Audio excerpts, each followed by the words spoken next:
The Queen meticulously reviews the wedding arrangements, carefully making her selections. A peacock wrangler presents a bird to her, asserting it can fly a bit, which fails to amuse her. Brinsley briefs the Queen on the fireworks, set to dazzle precisely as the vows are exchanged. Unsatisfied, she commands him to amplify the spectacle, outshining his original plans. Noticing servants in the King's wing, she reminds Brimley of her request to seal it off for the day, insisting no one trespass there. Brimsley assures her compliance, noting the King's buoyant mood. Inquiring about the other operations' readiness, the Queen prompts Brimsley, who affirms all preparations, including assigning footmen to surveil suspected Whistledown candidate. Suggesting seeding false rumours to trace any leaks, the Queen anticipates this strategy will finally unmask Whistledown. Edwina participates in her Holdy ceremony, conversing with Kate and Mary, expressing excitement tinged with nerves due to the accelerated wedding date. Mary reassures her readiness, citing Anthony's devoted courtship. At Will's club, Anthony, Benedict and Colin relax over drinks and a game of pool. Anthony laments his impending responsibilities, contrasting them with his brother's freedoms to explore. Edwina expresses doubts about Anthony's love, citing his lack of visible admiration. Kate encourages her that love transcends appearances, a quiet moment amid life's noise. Anthony predicts minimal change post-marriage, humorously envisioning children inheriting his demeanour, prompting teasing from Benedict and Colin. Edwina playfully smears Holdy paste on Kate, musing it might help her find a partner who quiets her world. Benedict toasts Kate as the gatekeeper, with Anthony continuing to drink. Edwina wistfully wishes Anthony were present, and Kate suggests he honours his own pre-wedding rituals. Colin raises a glass to Anthony, outwitting Kate, who drinks more. Mrs. Barley adorns Prudence with a borrowed necklace, critiqued by Portia. Portia orchestrates the necklace to attract investors to Jack's minds, impressed by Portia's confidence. Genevieve delivers a dress box to Penelope, cautiously discussing Theo. Genevieve, unaware of Theo beyond his name, hesitates, mindful of business risks. Penelope, equally invested, inquires into Theo's background. Portia interrupts, prompting Genevieve to feign confusion and retrieve the box. Kate presents Edwina with bracelets inherited from her mother, offering them as wedding day adornments. Edwina accepts them graciously. Hyacinth from Gregory's playful chase is halted by Violet, urging them to prepare for the wedding. She is baffled by their apparent lack of readiness, and Colin exhaustively declined. Violet tasks Benedict with remedying his brother's state, and Benedict's remedy, a flask, promises no consequences beyond sustained drinking. Eloise laments Colin's untapped potential for good, and Violet dispatches Benedict to check on Anthony. Anthony arrives promptly dressed and Violet concerned, while Anthony ushers the family out. Guests gather pre-ceremony, with Lady Danbury and Violet's reunion since the Sheffield dinner. Violet senses withheld information from Lady Danbury. Penelope joins Colin and Eloise, gossiping about the wedding's opulence surpassing Daphne's. Colin ponders their unlikely friendship, remarking on Penelope's pragmatic sensibilities. Eloise contemplates expanding Whistledown's reach beyond the Ton, hinting at Theo. Daphne surprises Anthony, assisting his final preparations. She questions his resolve, alluding to Edwina's entitlement to the truth. Anthony dismisses Benedict, maintaining commitment despite risks to Edwina and their family's legacy. Mary admires Edwina's bridal appearance, affirming her readiness. Anthony and Kate stand at the altar, mesmerized as Edwina enters with Mary.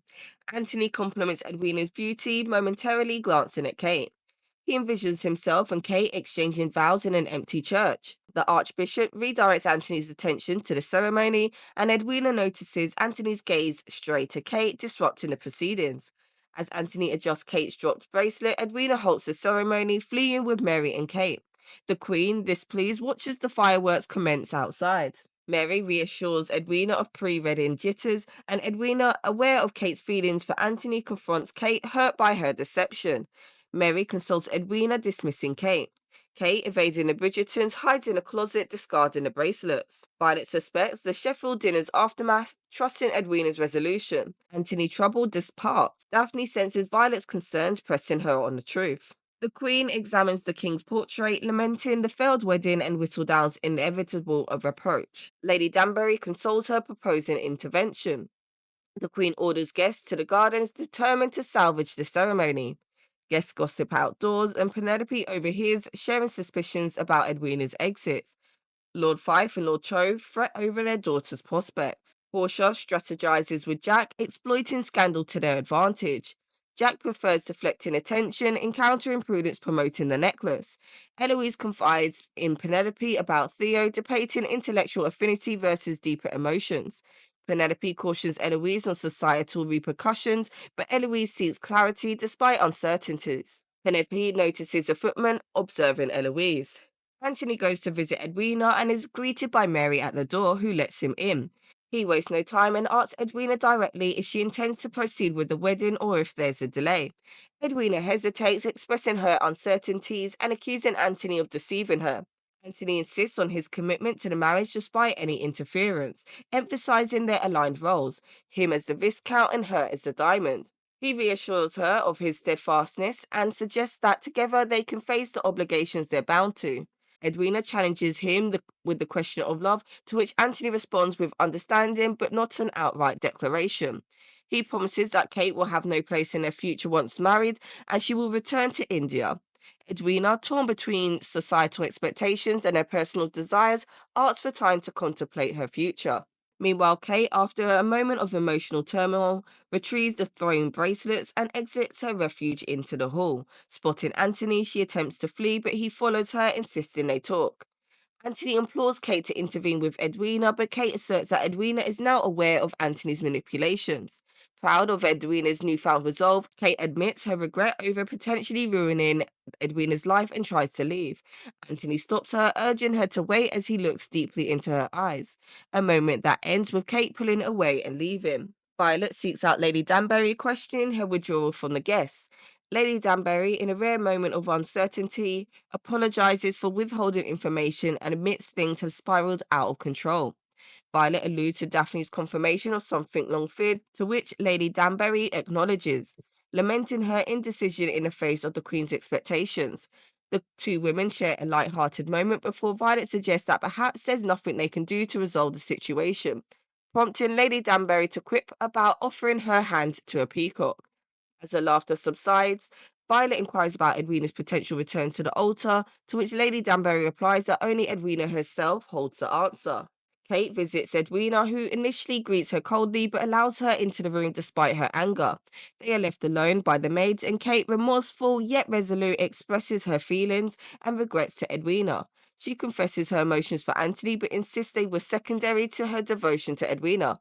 Edwina, questioning whether Anthony and Kate colluded, confronts Kate on why she should be the one to marry Anthony instead. Kate explains her selflessness in putting Edwina's well-being ahead of her own desires and promises to continue doing so. Edwina, torn between feeling betrayed or pitied, asserts her independence and decides for her own future, free of Kate influence. Prudence mimics a living statue as Brimsley plants a damaging rumour within Cressida's earshot, prompting Cressida to spread gossip eagerly, a scenario chronicled by Brimsley in his notes. Meanwhile, Jack navigates social interactions, discussing business and investments with other gentlemen, including Will, whose curiosity about Jack's mining enterprise leads to a humorous exchange about their respective areas of expertise. Portia intervenes discreetly, guiding Jack away to discuss potential alliances, stressing the urgency of their situation. Violet approaches the Queen to express gratitude for hosting a wedding, only to find the Queen uninterested unless the ceremony proceeds smoothly. Lady Danbury, struggling with her thoughts, finally admits that the decision lies with Edwina. Just then, Edwina enters with Mary, and despite attempts at flattery, she demands to know Edwina's decision regarding the marriage to Anthony. The king's sudden appearance interrupts the tense moment, diverting attention momentarily to his admiration of the fireworks before being escorted away by footmen, with the queen following him out. Penelope engages Colin in a heartfelt conversation about their future aspirations and struggles, both seeking meaning and direction in their lives. Penelope's words resonate with Colin, who begins to see her in a new light, appreciating her genuine concern and support. Observing Eloise's departure to meet Theo, Penelope intercepts her, attempting to dissuade her from leaving unnoticed. Eloise confides in Penelope, revealing her intentions and asking for discretion out of their friendship. As they part ways, a watchful footman observes Eloise's movements keenly. The Queen visits Edwina, presenting her with a necklace and discussing the enduring nature of physical objects compared to the ephemeral nature of love. Edwina ponders the Queen's words, grappling with the weight of her decision in the face of true love's complexity and the expectations placed upon her. A note: delivered separately to Anthony and Kate, prompts them to converge at the church. They each believe the other initiated the meeting. Edwina arrives shortly after and announces her decision not to marry Anthony, citing her realization that he cannot offer her the love she desires and deserves. She acknowledges Kate's sacrifices, but asserts her own independence, leaving Anthony and Kate to contemplate their roles in the outcome. Lady Wallace, Lady Cowper, and a particularly critical matron gossip about Edwina's recent decision. Uh, Lady Cowper speculates that Edwina may have unearthed something about Anthony that could be of interest to others. Violet overhears the conversation, registering the implications. Daphne notices her mother's discomfort and moves to accompany her home, sensing the need to intervene discreetly. Eloise seeks out Theo, eager to share her thoughts with him. She reveals that she often finds herself thinking of him when she encounters new ideas and wants to discuss these thoughts with him. Curious about his perspective, she asks if he thinks about her in the same way. Theo disappears momentarily into his print shop and returns with a stack of books he has read, carefully set aside for her to peruse and discuss. Eloise gratefully accepts the books from him, engrossed in their shared intellectual exchange, unaware of the Queen's footman observing them from a distance. The Queen keeps vigil by the sleeping king's bedside, and Brimsley approaches her, revealing that they have uncovered the identity of Lady Whistledown, and hands her a note containing this information. In an empty church, Anthony and Kate stand together. Kate suggests they depart, but Anthony reflects on Edwina's courage and insight, contrasting it with their own inaction. Feeling the weight of their perceived failures and duties, Kate hesitates, wanting to delay facing the truth a little longer. She bids Anthony farewell, but as she moves to leave, he surprises her with a kiss. They share a moment of heartfelt connection before pulling back, holding hands and contemplating what lies ahead. Don't forget to like, comment, and subscribe, and stay tuned for the next recap.